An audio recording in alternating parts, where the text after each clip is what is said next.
Nights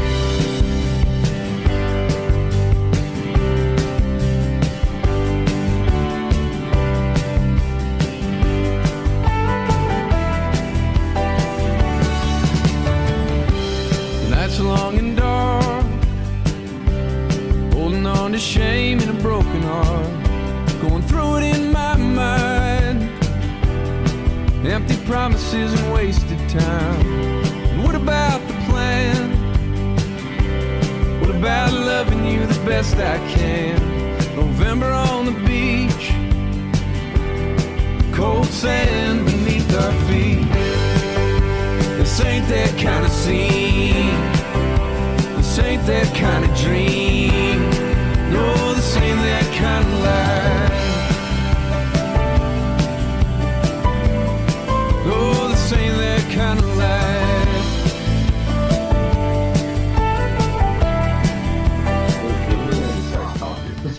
Let's see. All right.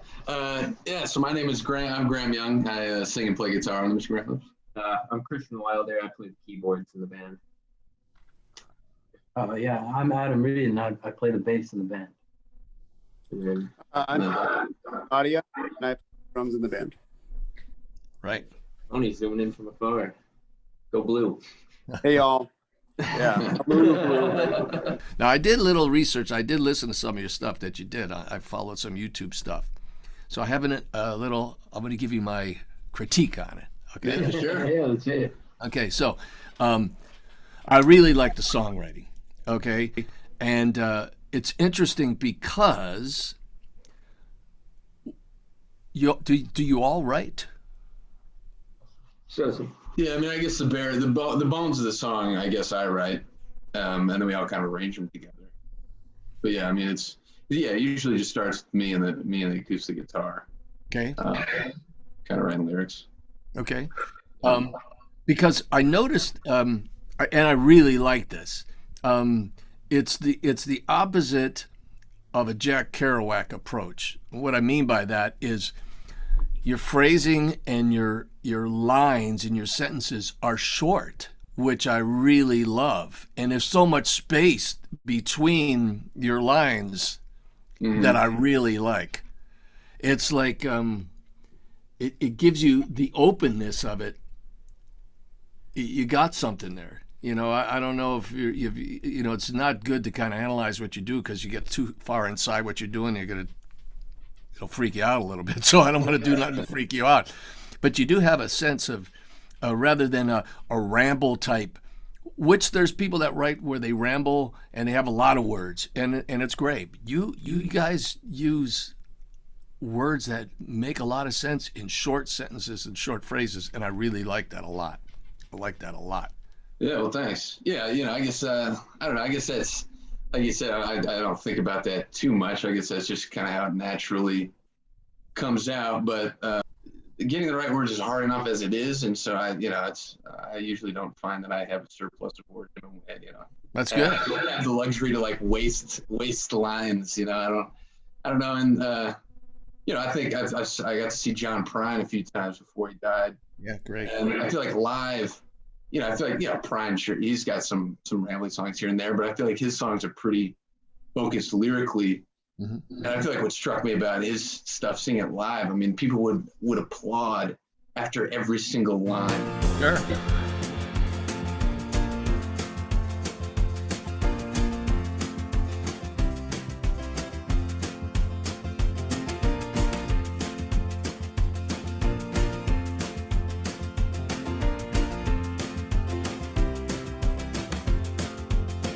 I wish you love and happiness. I guess I wish you all the best. And I wish you don't do like I do and ever fall in love with someone like you. 'Cause if you fell just like I did, you'd probably walk around the block like a little kid. But kids don't know, they can only guess how hard it is to wish you happiness.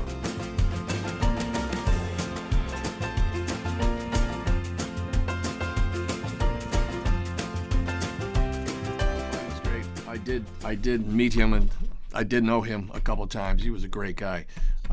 Sad ending. He was a brilliant musician, great lyricist, great songwriter. But you have that. And the other thing, I love the harmonies. I listened to an acoustic thing with just the bass and obviously acoustic and get the harmonies. You guys harmonize really, really well together. Thank you. I thought that was really great. Almost sounded like the same voice. I thought you guys might have been brothers or something. Yeah, we used to get that a lot when it was just the two of us. But yeah, I mean, I think really I think that kind of started because it was just the two of us at the beginning, and just the way it felt the sound, you know. It's like we just wanted to feel like more than two guys. Well, and I barely sang before this band, and I feel like I kind of learned to sing in a way that just is for, to compliment. Sure. So that's kind of what you have the fortunate bit to not have a female in the band where you have to try to sing above that because that's absolutely insane. yeah, right. So if you're going to do a third or a fifth above, you can get away with that, and it sounds great. But the blend is great. I mean, you all play great as a band. I liked it a lot. I was listening to quite a few things. And the rent was due on the day you were born. Yeah, you came into this world and they wanted more. You had no choice but to jump right in, hoping on the way down that you learned to swim. And it was out for I was standing there. Well, it's hard to know and it's hard to care. But I gained some weight and I cut my hair. Oh, it's hard not to think I was born right there. And I felt the storm coming. It was coming for you, and I felt the storm coming that night. I felt the storm coming. It was coming for you, and I felt the storm coming that night.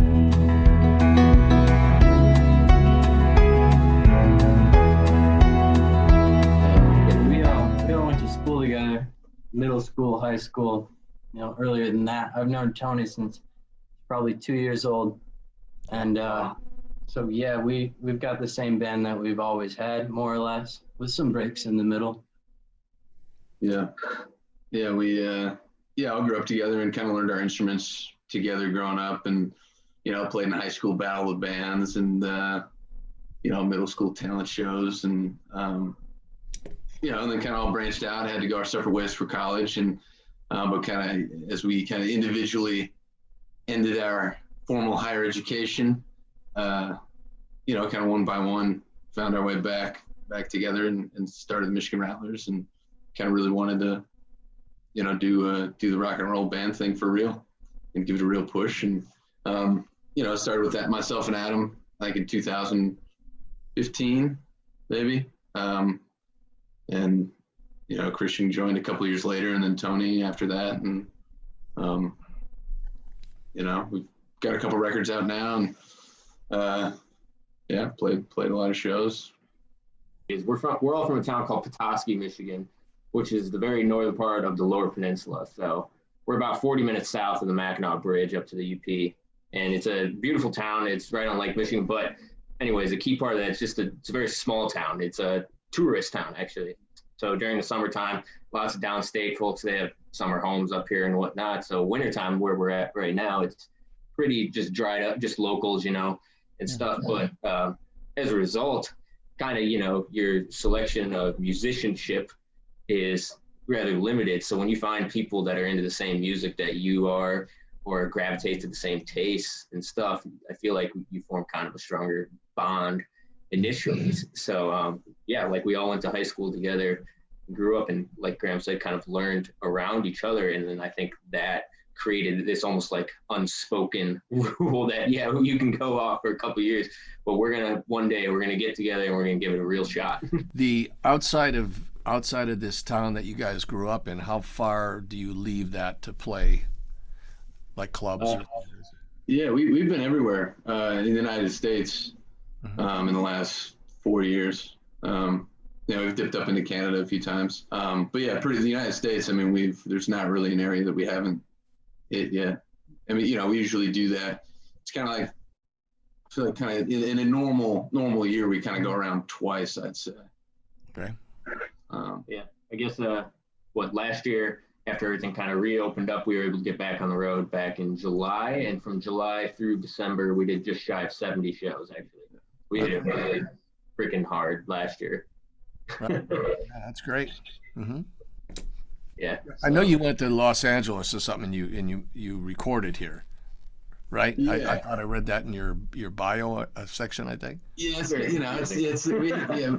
a little confusing because I moved out to Los Angeles in 2014, and I still live in Los Angeles, and so I moved out there in 2014, and I kind of was doing the open mic thing, and whatever, and then Adam finished college, and then he moved out there with me.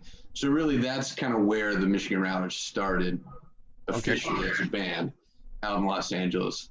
And that's where we kind of first started touring from for the first couple of years. And then Christian moved out there when he was done. So the three of us were all in Los Angeles. And then these guys moved back to Michigan. Tony's been in Michigan the whole time. So now the band is really based back here in Michigan in Petoskey. But from the beginning, the very start was kind of in Los Angeles, I guess. Understood. Yeah. Well, Michigan Rattlers sounds better than Los Angeles Rattlers, I guess, or California Rattlers. I think so. Yeah. Mama keeps a baby, Grandpa rambles on about the good times playing in his mind. And it's a hard life living when you're lonely. It's a long night sleeping alone. It's a hard time waiting for tomorrow. And it's a long, long way home. Josie spends the evenings with the people on the pages of the paperback she picks up at the store. Sometimes it's the TV, or she'll try to write a letter. Oh, they don't come too often anymore. And it's a hard life living when you're lonely. It's a long night sleeping alone. It's a hard time waiting for tomorrow. And it's a long, long way home. Why is Chord based in Michigan?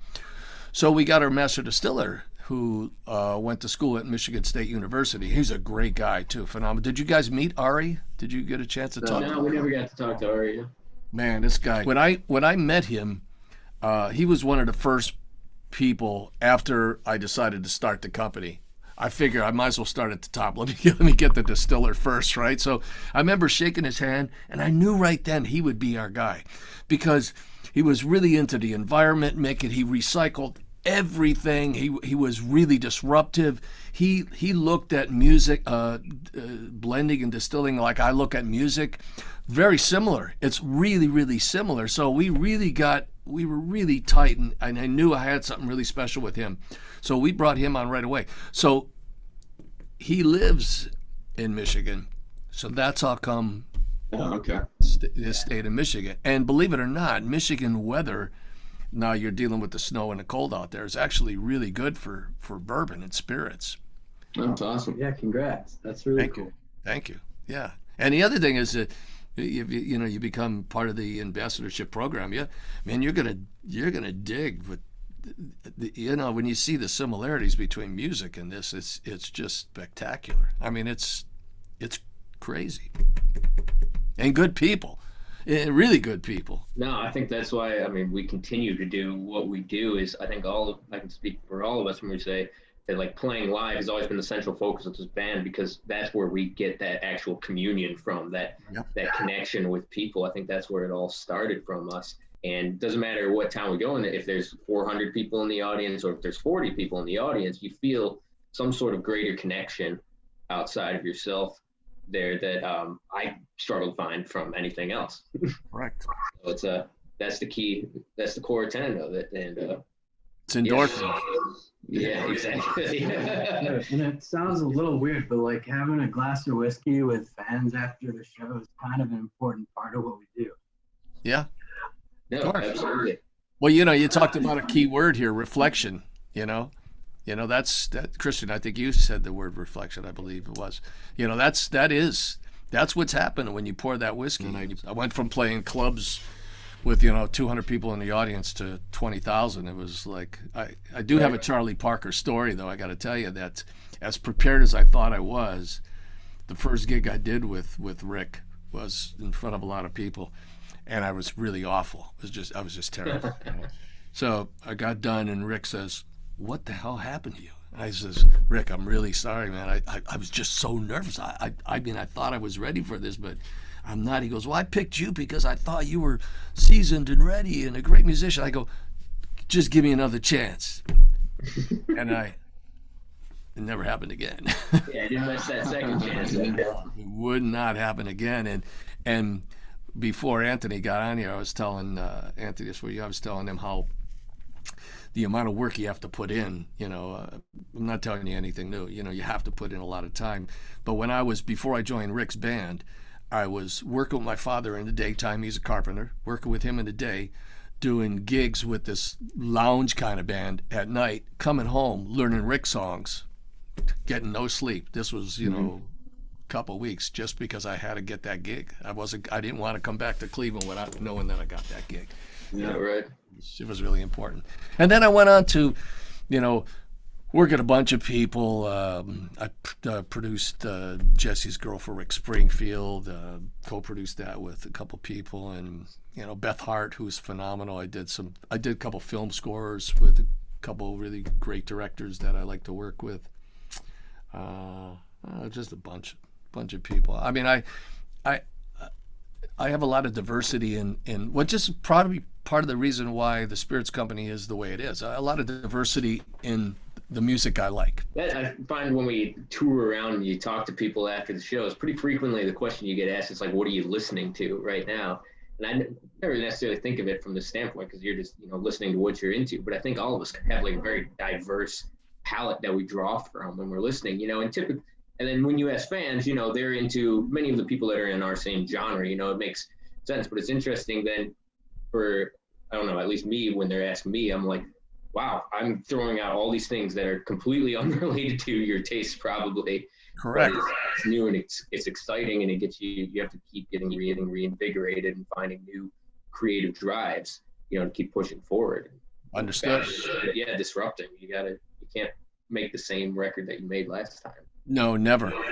You know what I used to do too, and record companies used to hate me for this too, is that I'd finish a record, and the next day I would write something, and I would just hand it in to them. I say, "This is what I'm thinking next," and they go, "Why can't you just do the same damn thing that you did the last one? It worked." I go, I can't do it. I could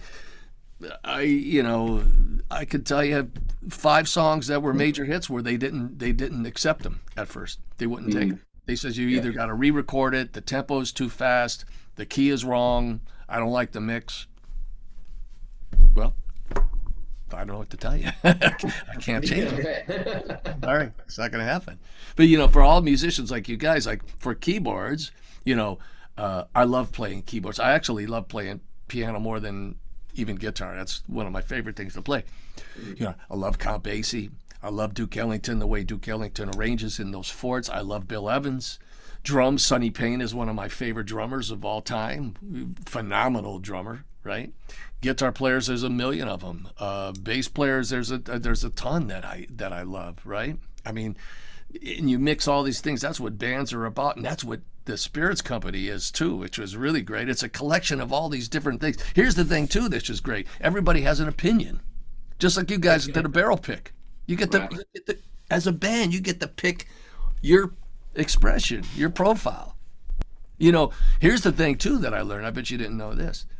Ari told me this when we were sampling the first expression, the blend. I think it's the blend one, which is the first one. He said, "I got to drink it 4 times a day." I said, "How am I going to drink bourbon 4 times a day?" He goes, "Because different cycles in your metabolism changes." Mm-hmm. So I said I drink it in the morning, early afternoon, late afternoon, evening, to actually know what the right profile you're trying to achieve is. And I never thought of that. And I can tell you this, because I've recorded so much and worked with so many different people. It's what happens when you get to be 66. I made this record. I was really proud of it. The engineer was this English guy, phenomenal engineer. He said, "Spider, why don't we drink some grappa and listen to the record after we mix it?" I go, "Oh, that's a pretty good idea. Let's do it." So in my studio, I opened the doors up, got the grappa out, playing the record. We're loving it. It's great. I'm drinking this grappa. 1, 2. I got to the third one, and I'm going, did we pick the right take on that? All of a sudden, everything sounded like shit. It was terrible, absolutely terrible. And I went, oh my God. And we were getting hammered, obviously, and I was so depressed and so worried. I went to sleep. I think, shit, I'm gonna have to re-record the whole record. Woke up the next day, listened to it. It was great. So it was okay. So, but that's what metabolism will do. That's why when you're doing a barrel pick, if you do another one, you may want to make sure you try at different times of the day. Yeah, Because that's a good. metabolism. Here's another thing.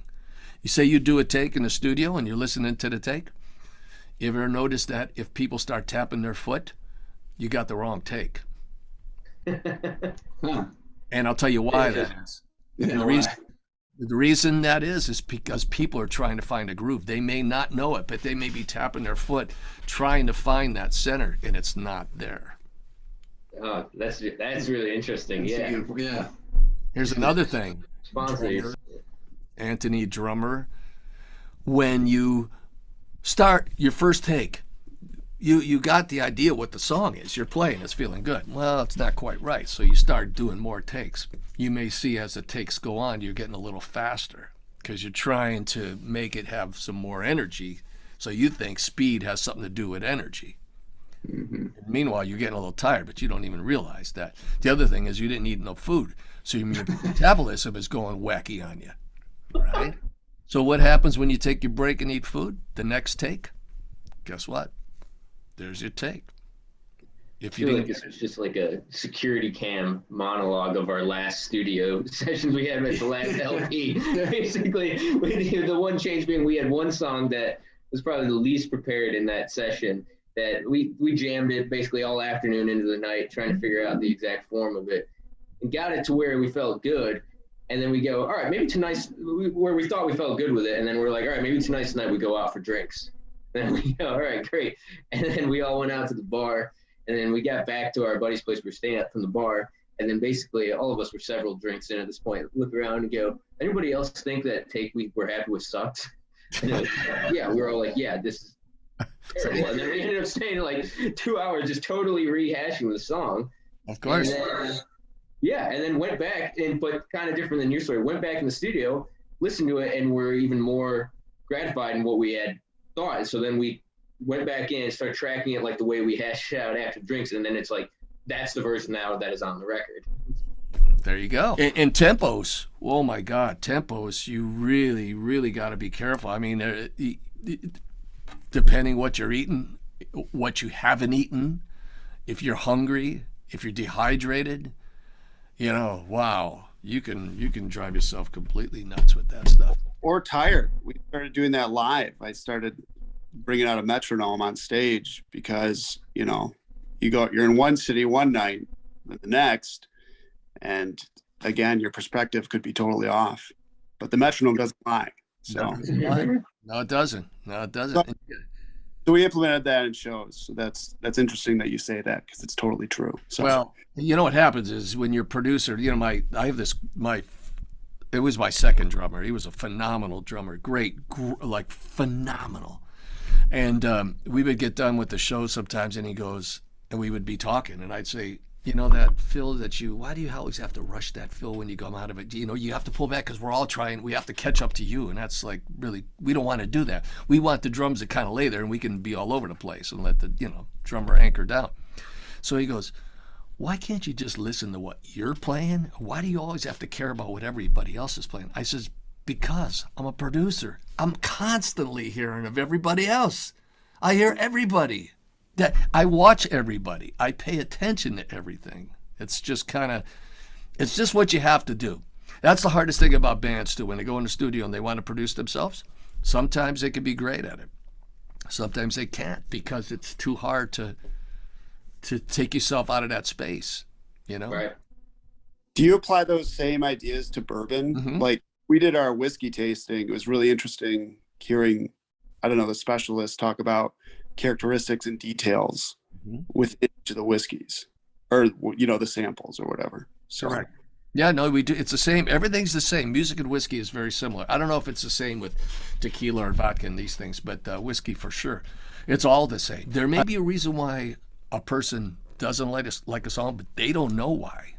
They don't know. It could be the keyboard is playing some sort of thing in there that they don't like, or the reverb is distracting them on the vocal. I mean, there's these little things that you think they don't know, which they don't know, but their senses are telling you. Mm-hmm. Same with bourbon. Same thing. So we there's a store here in Petoskey, Michigan called Petoskey Sands. It's a local kind of liquor and food market. They got great specialty cuts of meat and stuff and seafood, fresh caught, all that kind of thing. And they reached out to us, I don't know, a couple months back, right after Thanksgiving time, somewhere around there. Wanted to do a barrel pick. So we got together with the guys from there and then a couple of his top, whiskey pickers. And we tried them, and then we were actually kind of split between, I don't remember what the other barrel was, but we ended up arguing over it for a good 10 minutes and then went with this one. Yeah. But I guess as far as where to buy them, unfortunately, they're sold out already. So Can't buy one. So congrats to everybody that has gotten theirs. I know several people picked up cases. But yeah, so sold out. That's fantastic. Yeah, you were able to get them at Petoskey Sands. You were. Yeah. Get a hold of that. That's great. Man, That's right. more to Yeah. come. More Oh to yeah. Yeah. So, well, I enjoyed talking with you fellas. I think you got a great band. I really enjoy listening to your stuff. I really do. I think you got something special. I think you need to kind of get it and not stop. You got to keep. Yeah, we appreciate that, Neil. Yeah, thanks. It's gonna work for you. I really believe that. Thanks a lot, Neil. Thanks for chatting with us. Thanks, guys. Yeah, it's gonna be cool. And I'll let you know about the holiday record, Christmas record. Yeah. We'd love to be involved with that. Yeah, we will. Write some good stuff. So, and then if you get any new material, if you want to share it, let me know. Send it. Yeah, Cool. we appreciate that. And like I said, talk to Michael, talk to anybody there, and see how we can help you out and work together. So, Cool. All right. all right. Thanks, Yeah. fellas. All right, Thanks, Neil. Neil. Thank you. Live appreciate it. This ain't that kind of scene. This ain't that kind of dream.